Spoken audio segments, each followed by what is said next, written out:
Okay, I appear to be live at the moment.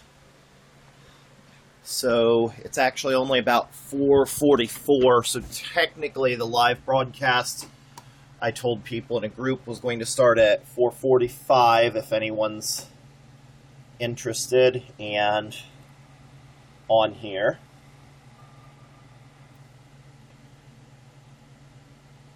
Basically, a children's rights group that I'm a member of. I'm doing a test of my live broadcasting abilities from, I might add, my mobile phone. I'm going to shoot a children's rights video for them, and this is being shot live. So if you don't catch the live version, it will be up on my YouTube channel, which, if you're watching this, you've already found it one way or the other. Okay, it's 4:45, people. August 13th, 2016, Saturday. Or for those of you who say the date differently than those of us in the U.S., the 13th of August.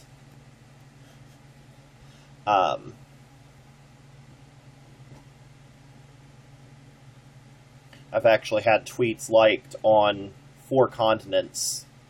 So, yeah, I need to get somebody in Africa to like one of my tweets.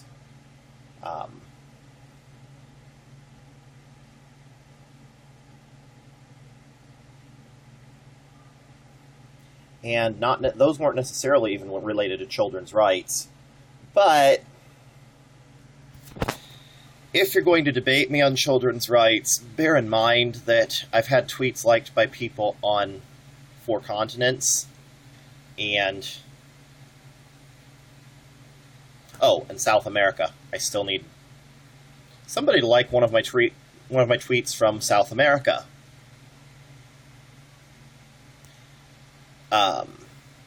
Anyway.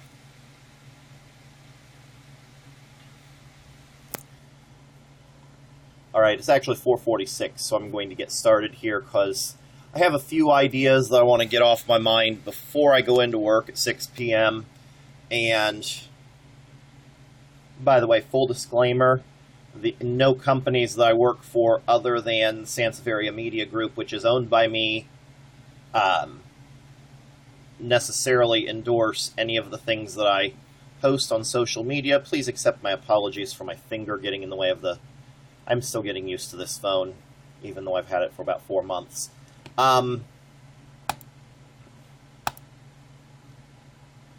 So, people still try to approach me, like people who know that I'm against corporal punishment, still try to hit me up with Proverbs 13:24 from the Proverbs of Solomon, Old Testament, Judeo-Christian Bible, to try to claim that the rod is one to strike children with. Now, there are a lot of schools of thought on this, on the anti-striking kids side. One of which is that the word that was translated into rod doesn't even mean a beating stick, like many people interpret it to. It's important to remember, if you're going to quote 3,000-year-old books, that they were not written in the language that you speak. And if you're going to quote the Judeo-Christian Bible, it was not written in English. The English language did not even exist yet. The closest thing to English that existed was Latin. And possibly Anglo-Saxon. But even that more than likely wasn't around until almost the Middle Ages. But here's the thing. A lot of Americans that quote this, nearly all of them have eaten a bacon cheeseburger in their lives, and this is where I came up with the bacon cheeseburger argument against spanking and other forms of corporal punishment. It's if you're going to cherry pick quotes from Proverbs and yet totally ignore that, I believe it's Exodus and Deuteronomy have things in them that say you should not consume pork and that you should not mix meat and dairy. Now, I'm not directly quoting those books at the moment because this is live and you probably don't want to see a live video of somebody tapping away at a computer screen. It's going to create sound issues, but I know there are things in one of those two books about, and it might be in both of them, and each might be in one, but if you consume pork and you mix meat and dairy, that's my alarm going off again. It's just letting me know it's 4:50 and I've got to start getting ready for work soon.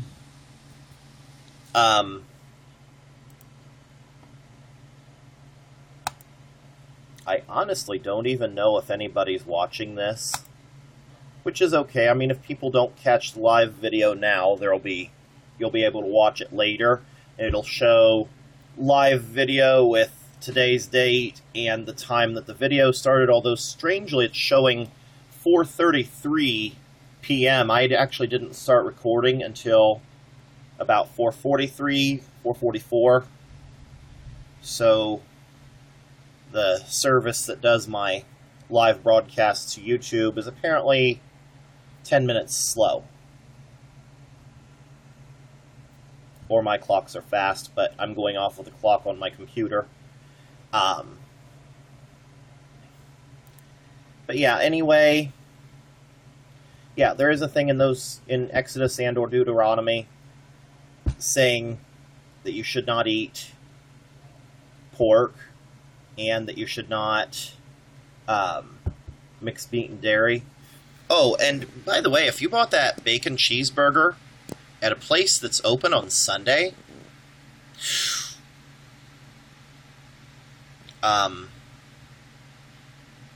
you just might be a hypocrite if you also claim that Proverbs is your defense for corporal punishment. I realize I may sound like a broken record here, and people on the other side are going to say, oh, look, he's spouting rhetoric again. Well, we're going to get now into facts versus opinions, because a lot of people think that their opinions are facts, and a lot of things that people call facts are actually only opinions. Example, dogs have 4 legs. This is a fact. This is verifiable.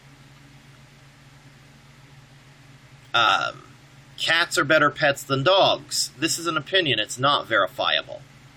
An opinion is something, it's one's personal view, not necessarily based on verifiable evidence, such as, oh, what's wrong with kids these days is that we don't whoop their asses. Well, that's an opinion. It's also, I believe, a very poorly constructed opinion, because there's a lot of research and data out there that shows that today's generation of younger people is actually less likely to be troublemakers than any previous generation in history, including mine. I mean, I was conceived in the 70s, born in the 80s, grew up in the 90s.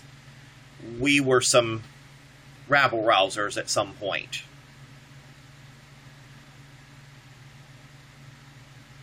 Though I was kind of a late bloomer, I was between 25 and 25. Between 25 and 29 were my college years, so... and I don't apologize for that. And there goes my alarm. Hey, let me call you back. I'm shooting a live video on YouTube. Okay, bye. Whoops. All kinds of crazy shit can happen when you're shooting live. This could be half the fun. And I'd love to figure out a way to make this, like, set up live bonus content for Uncensored. 4:54. I'm probably going to go on for a couple more minutes. I mainly intended to make this video primarily about children's rights. Something that deeply concerns me when people start whining about parents' rights and wanting to put those ahead of children's rights. One, we have to put children's rights first. Yeah, it's fine for parents to have reasonable rights. When I say that, I mean, for instance, like, my view of parents' rights is totally different. It's probably very different from most people's. For instance, peaceful parents get their rights trampled on by people who don't share their views about peaceful parenting, like non-spanking approaches, etc. And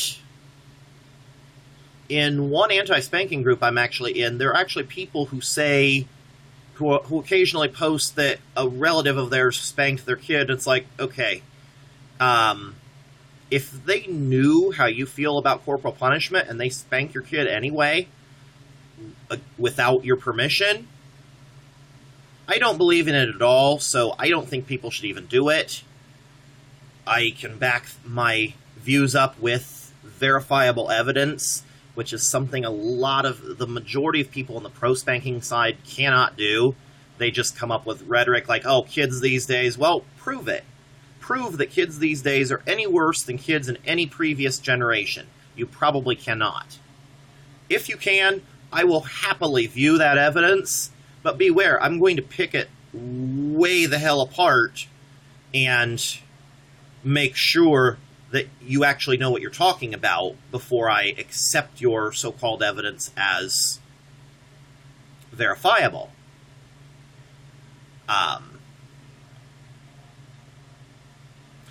Getting back to the topic of parents' rights, though. Oh yeah, I don't have kids. Have fun, pro-hitters.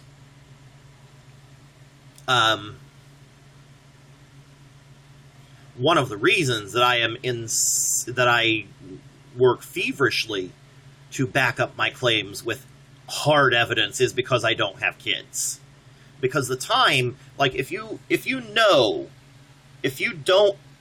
intend to use corporal punishment with your future children, the time to be finding out about the alternatives and to be researching what works is before you have kids in the first place. So do not if you're one of those out there who's anti-spanking like me and doesn't plan on spanking your future kids, if people tell you that, oh, you should, and all that, one, if they don't have kids, they have no more right to tell you how you should raise your future kids than they claim you have to have an opinion on how to raise current or future children. 2, 4:57, I've got to kind of watch my time here. I'm probably going to go offline at about after 5, maybe 5:10.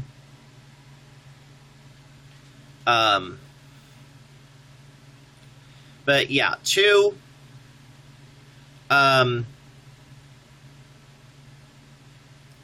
people who wait until they have kids to decide what they're going to do, or, I mean, Judge Judy, I do not know where she stands on corporal punishment. I would be inclined, from a few things she said on the show, to believe that she probably leans against it, even if she's not totally against it, that she probably leans against it. But she said something very brilliant that once, actually many times, I think she said this on an episode of The View. I would have to go back and look. I know the YouTube video is out there somewhere, whatever show she said it on. And she said you should not have children until you are financially and emotionally, and there was a third thing, ready to take care of them. And she's absolutely right. Way too many people. I mean, yeah, things happen. There are unplanned situations, but yeah, for the most part, she is spot on. That you really should try not to have kids until you're ready. You know? For guys have it a little better in this department, because it's like, okay, I'm 36 as of this video. I mean, Anthony Quinn was in his 80s when he fathered a child. Steve Martin didn't become a dad for the first time until he was 66. David Letterman was in his 60s. There's nothing wrong with holding off, people. If you're not ready, the longer you wait, I mean, obviously, yeah, women do have a shorter window at this time than men do, which is really largely biological factors, but there are scientific breakthroughs that are going to make it possible for that are going to level the playing field there in the next. Some of them are already available, and there's always the option of getting a surrogate to actually carry your child for you. This is actually covered. This is actually mentioned in my book Nobody's Property, because there's a character who, due to a tragic accident when she was in college, wound up unable to bear children of her own.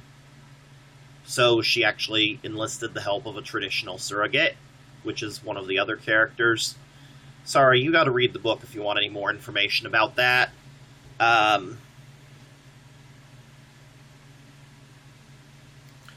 And just a heads up, I'm actually in the process of doing a slight rewrite of the book into an extended first edition, because there were a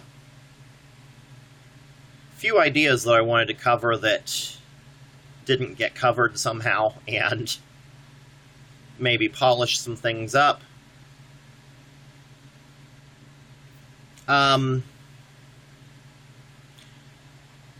I think I'm actually going to get off of here a little bit early for today, and this video will be available on my YouTube channel after the live broadcast ends.